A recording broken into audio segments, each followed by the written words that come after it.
Hello friends, welcome to Kavi foods. இன்றைக்கி நம்ம வாழைக்காய் கறி எப்படி செய்யலான்னு பார்க்கலாம். அதுக்கு 2 வாழைக்காய் எடுத்து வச்சுருக்கேன். அதை தோல் சீவிட்டு பொடியாக கட் பண்ணி தண்ணியில் போட்டு எடுத்துக்கலாம். தண்ணியில் கட் பண்ணி போட்டிருக்கேன். தண்ணியில் கட் பண்ணி போடும்போது கலர் மாறாமல் இருக்கும், அதுக்காக கருத்து போகாமல் இருக்கிறதுக்காக. கடாயை ஸ்டவ்வில் வச்சுட்டு எண்ணெய் ஊற்றிருக்கேன். அது சூடானதுக்கப்புறம் அந்த கட் பண்ணி வச்ச வாழைக்காயை போட்டு வறுத்து எடுத்துக்கலாம். இதுலேயே பாதி அளவு வெந்துடணும், அந்த அளவுக்கு வறுத்து எடுக்கணும்.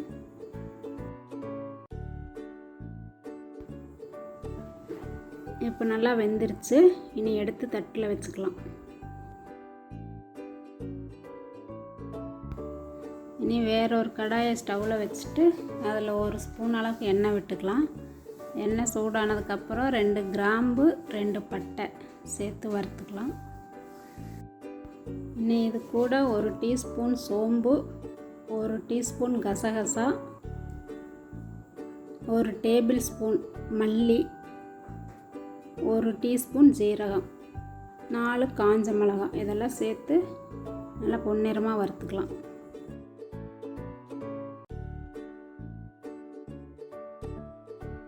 இப்போது வறுபட்டுருச்சு.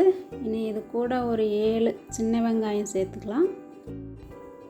இது கூட துருவின தேங்காய் 4 டேபிள் ஸ்பூன் அளவுக்கு சேர்த்துட்டு எல்லாம் நல்லா வறுத்து எடுத்துடலாம்.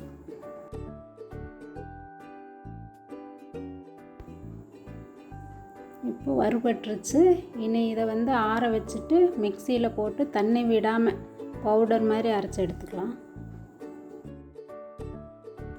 இனி கடாயை அடுப்பில் வச்சுட்டு அதில் 2 டேபிள் ஸ்பூன் அளவுக்கு எண்ணெய் விட்டுக்கலாம். அது சூடானதுக்கப்புறம் அதில் 1 டீஸ்பூன் கடுகு சேர்த்துட்டு, கடுகு பொரிஞ்சதுக்கப்புறம் 1 டீஸ்பூன் சோம்பு சேர்த்துக்கலாம்.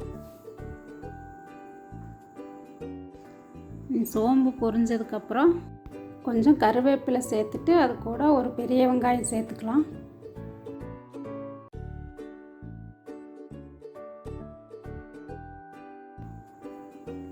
வெங்காயம் வதங்கிருச்சு. இது கூட 1 டீஸ்பூன் இஞ்சி பூண்டு பேஸ்ட் சேர்த்துக்கலாம். சேர்த்து நல்லா வதக்கிட்டு இது கூட 2 தக்காளி பொடியை நறுக்குனது அதையும் சேர்த்துட்டு நல்லா கலந்துக்கலாம்.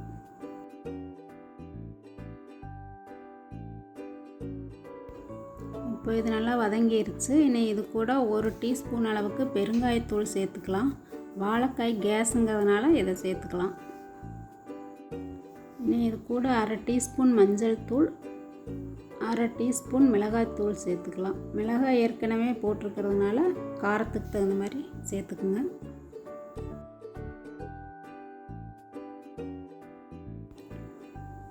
இனி வறுத்து பொடி பண்ணி வச்ச அந்த மசாலாவை இது கூட சேர்த்து கலந்துடலாம்.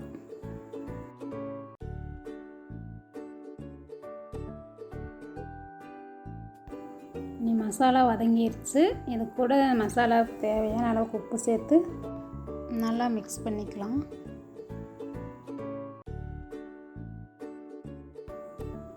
இனி இது கூட 1 டம்ளர் அளவுக்கு தண்ணி சேர்த்துட்டு நல்லா கொதிக்க விடலாம். இப்போ நல்லா வதக்கியாச்சு. இனி இது கூட அந்த வறுத்து வச்ச வாழைக்காயை சேர்த்துக்கலாம்.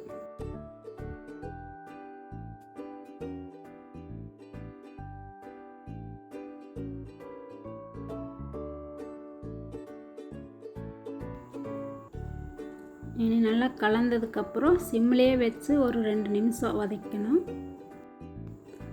இப்போது 2 நிமிஷம் ஆயிடுச்சு. நல்லா மசாலாலாம் வெந்து வந்துருச்சு. இனி ஸ்டவ் ஆஃப் பண்ணிடலாம். சுவையான வாழைக்காய் கறி ரெடி. நீங்களும் செஞ்சு பாருங்கள்.